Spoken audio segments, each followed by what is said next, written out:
right, guys, welcome to this edition of the NFX Update Show. We got Eric Tejada as always, and we got Mr. Grayson Traister, the powerlifter strongman of North Briscoe CrossFit. We haven't seen it. How are you doing this morning, guys? Awesome. Tired. Tired? Yeah, dude. Had a day off yesterday, man. Huh? Tired from that workout? Dude, that workout sucked. So Jason, tell us, what have you been doing lately? How's work been? Work's been slow, but I've been able to work, so I don't want to be mad about it. I had to cut my staff pretty significantly, and even take my regular crew that were there when we opened. They even took a hit. They were there. They went from full time to working 25 hours a week. But we were able to apply for some grants.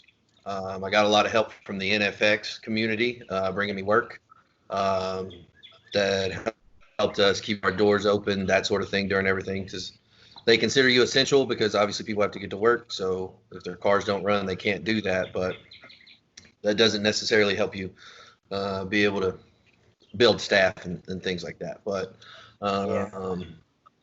NFX members really kind of, I don't know if it was just a matter of getting the word out. Brian says he suggests, we work on his cars. Evans always brought them to me, that sort of stuff.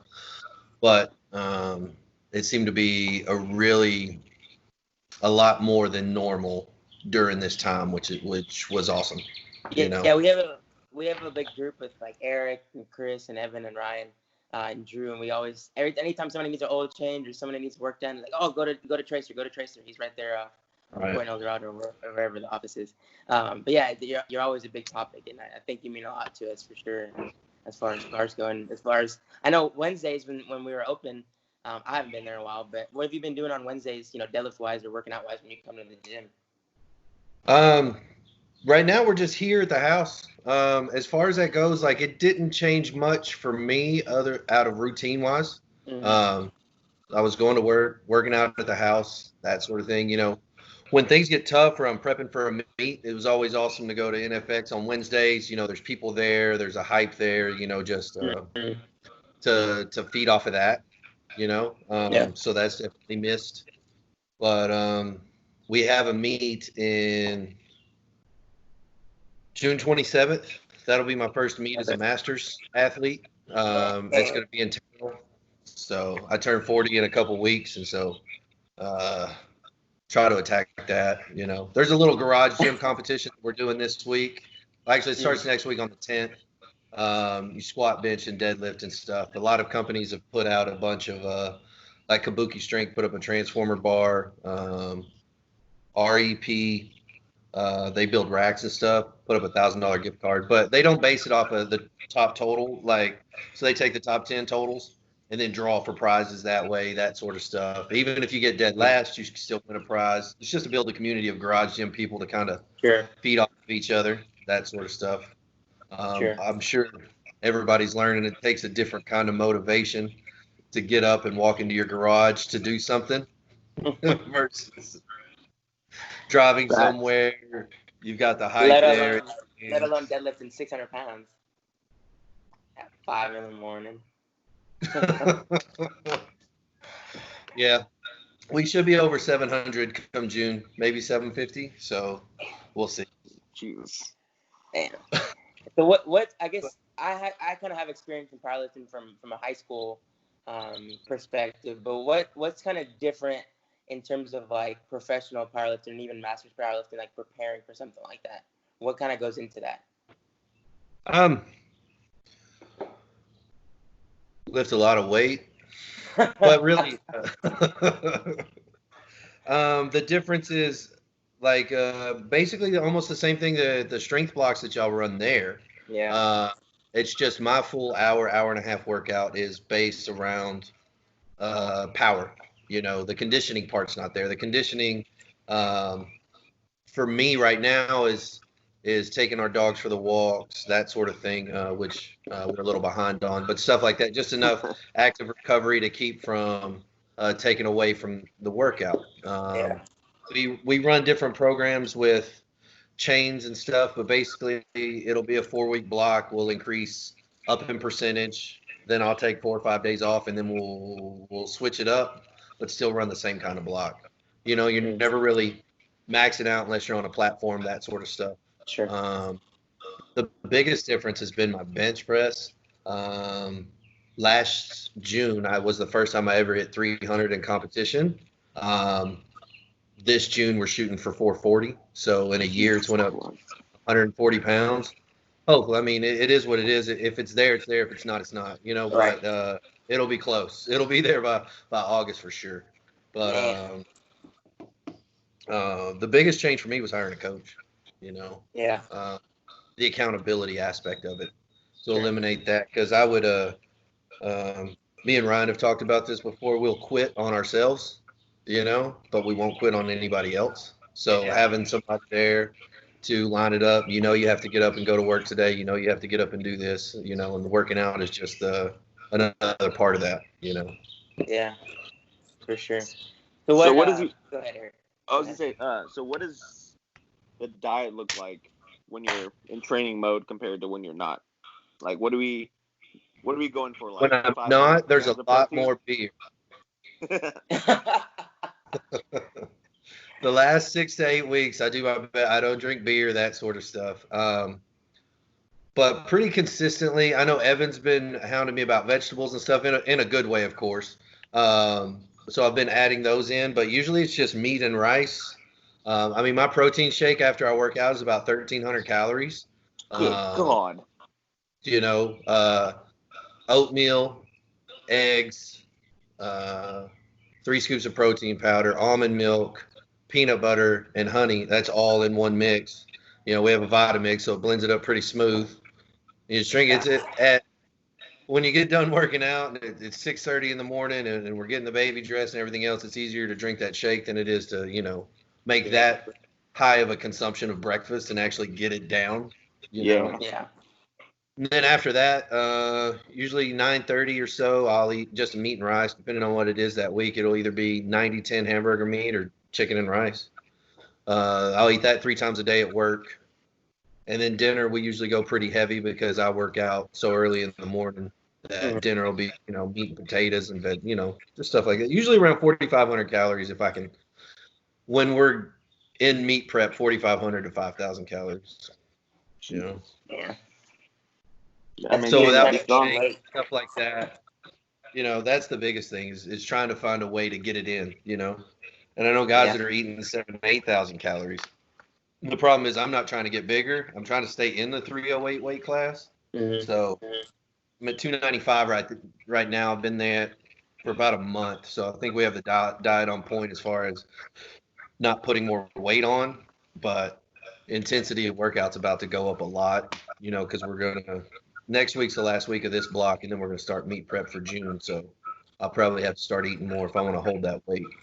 Yeah. So that's the problem.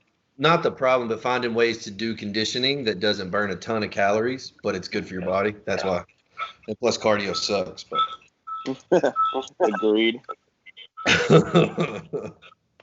So I guess in addition to the 3 lifts, I mean, accessory wise, you guys doing a lot of that stuff too, where you know supplement all the main lifts.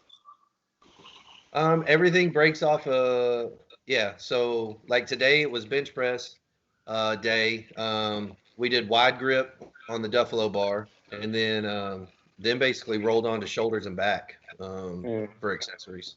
Then we went to overhead press. Then we had bent over rows, and then we had reverse flies. It seems like if you look at the program on paper, everything revolves around your back, big everything else. Yeah. You know, bench press, squat, everything revolves around that. You can't hold the bar on your back if it's weak. Yeah. You know, that seems to be the majority of accessories. Not a lot of bro stuff. Too much. Not a lot of curls, and because they all worked anyway. You know. Yeah. But and then on, like tomorrow I have SSB squats and then deadlifts on a deficit. And then it's just reverse hyper stuff. Mostly stuff back gets blown up really fast, and then just stuff to stretch it back out when it's over. Yeah. So in CrossFit, I guess for me and some people, mobility is a huge thing to get into different positions. You guys focus on mobility at all in stretching? I'm old, so yes. Necessarily more for injury prevention, other than my tough spot is my shoulders. They're horrible. I mean, they're absolutely horrible. That was one of the killers for me with CrossFit as well. Anything overhead was tough. Even when I got down to as small as I did when I was at 237, which for me, that was 35 pounds I lost in 3 months doing CrossFit. I went from 275 to 237. I still didn't have the mobility in my shoulders that I guess I needed, to where that things still hurt, overhead stuff hurt, things like that. So I try to focus on that. Even on squat days, I have it written on my board, warm up your shoulders, dummy. Because even on squat days, I have to warm up my shoulders, things like that. Yeah, you gotta get in that position. Yeah. So I try not to go too wide because then you lose your guys. Usually my size go all the way out with their arms, but then they lose their lats and everything to push into the bar. I'm trying to prevent from having to do that. So that mobility is starting to come up more, and so is active recovery. The problem is I guess I don't want to say problem, but I'm trying to take stuff that I learned from CrossFit to correlate into this, because that's the only time I ever learned about any of that stuff. When you learn programs and magazines, and it's lift weights this way, they never tell you about what to do when you're done, how to stretch this, or what to do when you get started. So my son coming to work out with me has made me try to learn a lot more as well. Evan's been kind of helping me with that. He'll see me post a video and he says, maybe we need to open his hips up more. Let's try the pigeon stretch. So I try that stretch too, because if it'll work for him, it'll work for me. That sort of stuff. But it's just a matter of learning. Yeah. So I guess you mentioned the garage gym style. It takes a certain type of person. Has your past kind of molded you into that kind of person? It does take a certain type of person to just get up in the morning, work out by yourself, and lift as much as you're lifting. But how has your past molded you to be the person you are today, in that sense? Honestly, I would say less as much of my past and more of the support system that I have now. Yeah.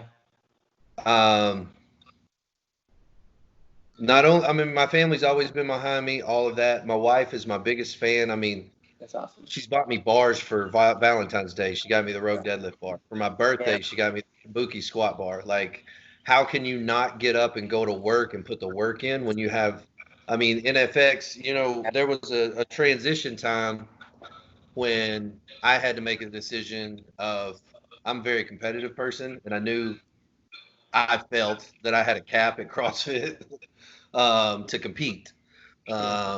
And still the family and the community was behind, well, go do what you do. We still, we're still going to be behind you and that sort of thing. So that's really what you get up. It's got to be done. And then we have the baby now. So that's the only time. Like, my wife is okay with me coming home and working out, but you figure I get off at 5:30, get home. That's when it's really tough. That's when I tried to that's why when I posted the stuff on Instagram, if you would normally get off work and go straight to the gym, you have to do that at your house also. Because if you sit down at the kitchen for 5 minutes to talk to for me, it was to talk to my wife, I'd be there for an hour and not get up. Right. That's why the 4 o'clock in the morning is best for us. That way, when I get home, I can spend time with them. We can hang out with the baby. We can do all of that. Because I would make the decision to miss a workout versus getting up from the table. If we're talking, she's making dinner, we're doing whatever. Yeah. I'd rather be there, so to speak. Yeah. But so speaking to the 4 a.m. real quick, so what does that look like? What time you wake up? What do you do before you get in the garage? 4 a.m. I get up, let the puppy out. We got a new little Frenchie. She worked on me for 2 years to get me to say yes for that. But now we have him. 2 scoops of pre-workout. Go out in the garage and start stretching. Usually going to work. Usually my working sets will start about 4:45, depending on what it is that day. And usually done by 6. Depends on what it is. Heavier days, squats and deadlift days, usually about 6:30, 6:15, 6:30. You say you like to get your macros in like the night before, right? I think you were telling me about that one time. Yeah. Depending on what time we eat dinner, we'll determine if I need to have because obviously we go to bed early. We have a 2-year-old, and I get up at 4, so 10 o'clock is late for me. But if we're up past 8 or 8:30, 9 o'clock, I'll have a shake before I go to bed as well. Gotcha. Because if I eat dinner at 7 and then I'm up at 4 and I haven't had anything else in my stomach, you'll see it in the workout, or I'll feel it. I mean, it'll be obvious that I'm lacking, energy to get through it. Right. I had a question, I lost it. That was tough to learn on that part because you're always, especially I've been heavy my whole life, and they always tell you eat early and then don't eat late because it'll make you fatter and it'll do all of that stuff. So that was the hardest part to learn and to actually be dedicated to, is that last meal of the day, getting in what you need or what you lacked for the day. Let's say I missed my protein, or if I was behind on my carbs, this is what I have to get in right now, and take that mentality out of it, the whole stereotype of if you don't eat by this time, then you can't eat till in the morning, that sort of stuff, because you have to get it in no matter what. And getting up at 4 and trying to eat at 4, you can't work out like that. No. No way. I've tried that. It doesn't work out well. So working out at the gym. So on my dad's house, we have a full gym and whatnot. He hates us dropping weights, and he hates loud music when he's working, obviously. How does that relationship play in the morning? When my daughter lived here, or when my son's here, their room is right next to the garage. So we have an understanding that I pay the rent. So it's not too bad, right? But I give him a hard time. But I mean, my son says it might wake him up once. He goes right back to sleep. He knows what it is. It hasn't affected my wife and the baby. They're on the other end of the house. They're as far away from the garage as they can be in the house. Yeah. So it really doesn't have an impact. What I get concerned about is when the summertime hits and it gets hot and I've got the garage door open to get air in here, I turn the music down a little bit, just for the neighbors, because I'm the only one up at that time. But with these, the same stall mats that we have at NFX, the 3/4 inch rubber mats. Yeah. That pretty much quietens it down, Yeah. Except for when you're getting hyped, it's really heavy, and then you're slamming it. But that's usually, I try to stagger those days on my days off, so it's not too bad. Like Sundays or Wednesdays. Yeah. Gotcha. Wait, so when are your off days, training wise? Right now, Friday and Saturday. Okay. We're thinking about switching it up, going Monday or Sunday, Monday, and then resting Tuesday, and then Wednesday's always super heavy. Wednesday's my biggest day of the week. I'm off work. I can work out at 9:30 in the morning, and then hitting a Wednesday, Thursday type thing, and then taking Friday, Saturday off. I don't know if we can adjust the intensity and get it all done in 4 days. That way I have 3 days to recover.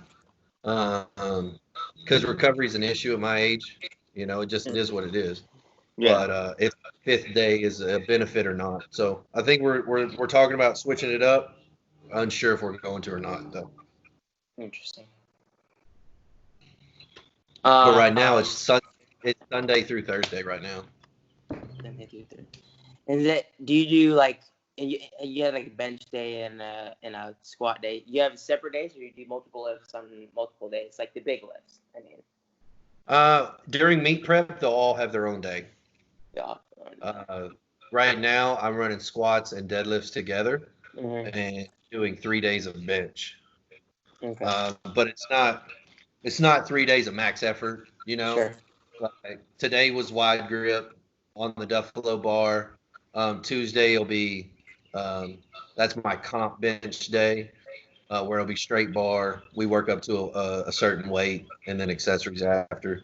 And then usually the third day is more of an accessories day, but technically you start off with bench, so I call it a bench day. But last block it was with the multi grip bar, or this time it's with chain. I love chains. I think chains are amazing, especially when it comes to strength and development.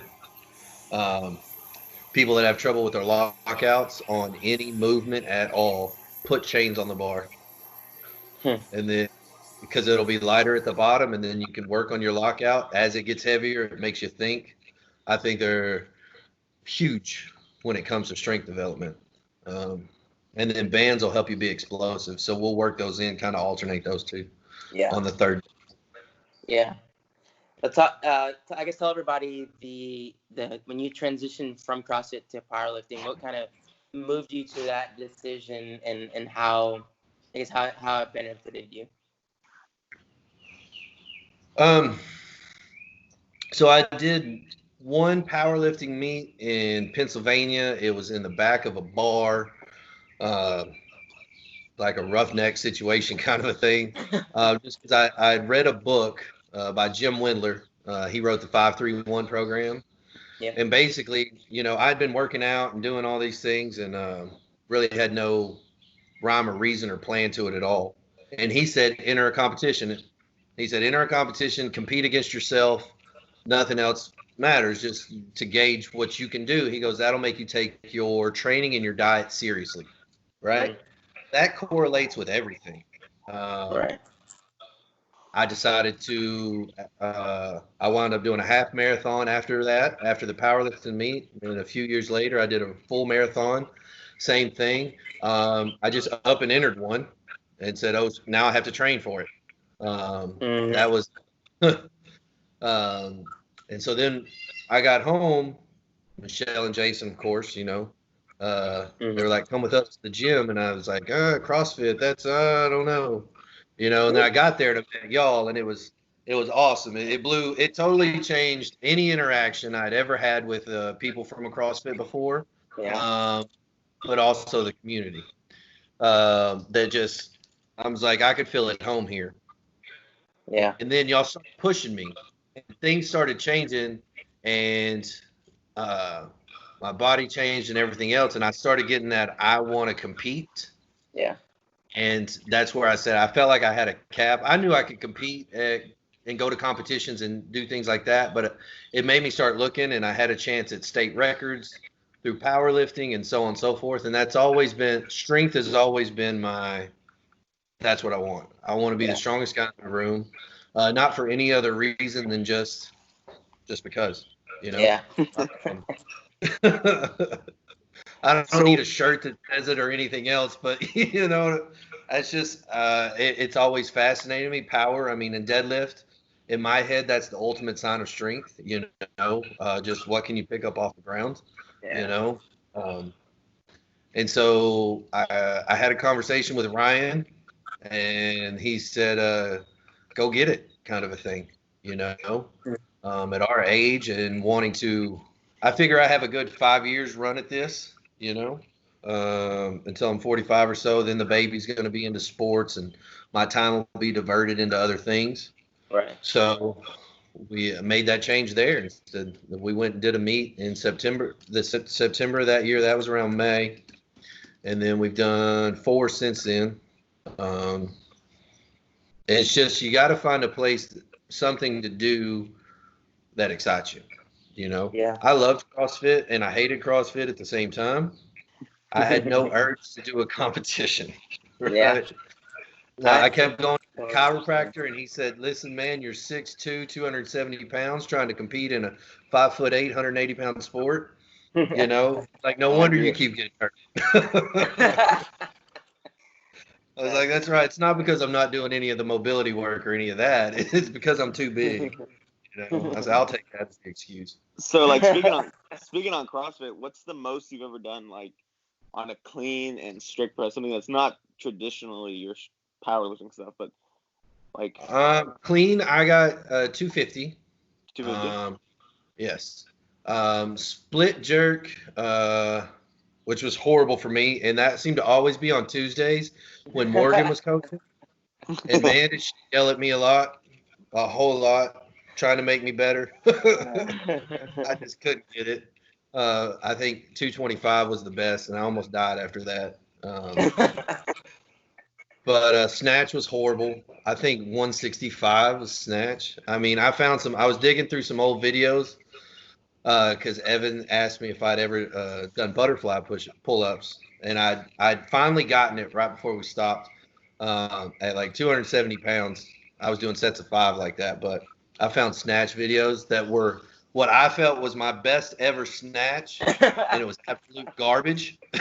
You know, comparing it to other people, and you watch everybody else, and it was just trash. You know, so I think that was 165. Strict press I still do now. So the only difference is normally I do them sitting down instead of standing up. Yeah. Gotcha. But like when we were running those when Evan had us doing the German stuff, the 10 sets of 10 and all of that. Yeah. That was so dumb. That was so dumb. We were doing those overhead presses, and I wound up doing, 50 sets of 2 because the rep said 100. I couldn't do 10 sets of 10, but I did the percentage. But it was just whatever was programmed got done. No matter how good, bad, or ugly it was going to be, it got done. And that mentality is what's transferred best into here, and that's why I think to get the final push to get to the level.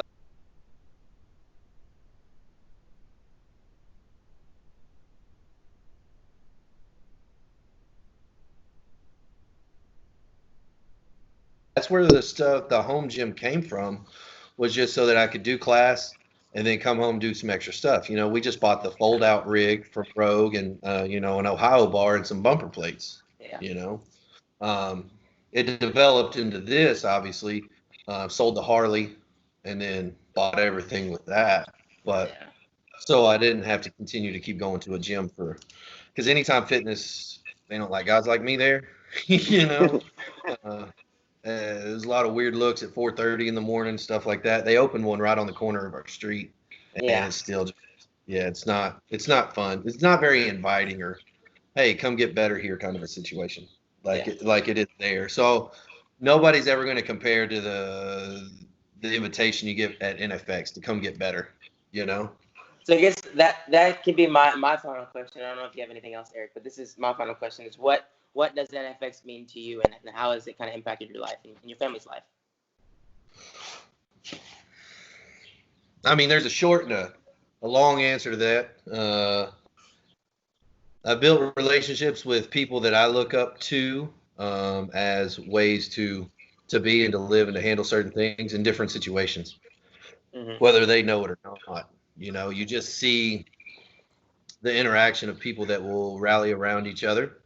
No matter what, even if it's somebody that you just say hello to and you walk by and you never have a conversation with, it seems like if they were in need of help, you would have 100 people jumping out there to help them that were in the same situation there, which in a gym environment, in my experience, that is never the case. I can't think of a gym or box or, whatever the right word is, I don't want to disrespect CrossFit by calling it a gym, but you would have the clicks, or this guy can lift this, so I'm going to talk to him, or this guy can do that, so whatever. But there was never anybody it was never. I know Ryan uses the word community all the time, but it's more like a family. It seems like that environment. I mean, it doesn't mean you're necessarily going to go in and talk to everybody and hug everybody in the building every day, but everybody's there for everybody every day, and so that's just a way to act. That rubs off on people in so many different ways, from doing the right thing to helping people out with not expecting anything in return, that. When I was going through tough times, there was some guys there I could lean on and talk about what we were going on, I mean, so all of that, you just try to pay that forward, Right. Absolutely. So I got my last question for you. What does a day after quarantine look like for you? What are you looking forward to once we can move on from this? What's the perfect day? Like I said, I'll say it again. My routine hasn't changed at all. But for my wife, she's been working at home or from home this entire time. I need to take her out because happy wife, happy life. She needs. I've never seen someone look more excited just to go to the store because it just got her out of the house. You know, we're not social people too much. I mean, when we go out, it's to grab dinner or something. But also, with the baby, we don't have with the transition of we don't leave him too often. So we run down to Ernesto's and I'll have a beer, and he loves chips and salsa, and we split fajitas. But we haven't done that in months. Because it's just right down the street, so that's where we'd always go. Just little things like that. The quarantine has brought my son's here working out with me. I could never find a way to bridge that gap. But now that football and stuff got kind of canceled, it kind of created a bridge for me. It's awesome. I mean, he's here today. He's crushing it. He's here on Wednesdays. I mean, he's going to be stronger than me at some point rather quickly, but he's going to have to earn it. Yeah. But just watching and being able to develop that. And, Evan said he's the one that pushed me to do it. He asked me one day, he's like, where's Junior at? Kind of like, why is he not there with you? You know what I mean? Kind of a thing. Yeah. So we reached, we had a conversation about it. He's been here, getting it in when he can. In school, he's almost done with his schoolwork, so then we can up his days. It's just going to be awesome. That's been fun. So hopefully that continues through quarantine, even though when that's over. And just take the wife out. There you go. Some outside exposure. Yeah, like my mom was so excited just to go to Hobby Lobby the other day. Like, right? She's like, oh, they opened up? I don't care if I have to wear a mask and gloves and everything. I just want to be able to go. And I was like, all right. Like, that's easy. Right. Well, guys, appreciate you, Jason, for hopping on with us. Hey, man, thanks for having me. Love you like a brother. Y'all too, man. I hope I didn't bore everybody with my rambling. Nah. See y'all later. I'll talk to you later, man. Goodbye, guys.